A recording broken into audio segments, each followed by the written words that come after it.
والد کی وفات پر ندا فاضلی۔ تمہاری قبر پر میں فاتحہ پڑھنے نہیں آیا، مجھے معلوم تھا تم مر نہیں سکتے۔ تمہاری موت کی سچی خبر جس نے اڑائی تھی وہ جھوٹا تھا، وہ تم کب تھے؟ کوئی سوکھا ہوا پتا ہوا سے مل کے ٹوٹا تھا۔ میری آنکھیں تمہارے منظروں میں قید ہیں اب تک، میں جو بھی دیکھتا ہوں سوچتا ہوں وہ وہی ہے جو تمہاری نیک نامی اور بدنامی کی دنیا تھی۔ کہیں کچھ بھی نہیں بدلا، تمہارے ہاتھ میری انگلیوں میں سانس لیتے ہیں۔ میں لکھنے کے لیے جب بھی قلم کاغذ اٹھاتا ہوں تمہیں بیٹھا ہوا میں اپنی ہی کرسی میں پاتا ہوں۔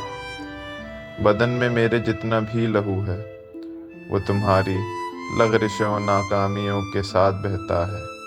میری آواز میں چھپ کر تمہارا ذہن رہتا ہے، میری بیماریوں میں تم، میری لاچاریوں میں تم۔ تمہاری قبر پر جس نے تمہارا نام لکھا ہے وہ جھوٹا ہے۔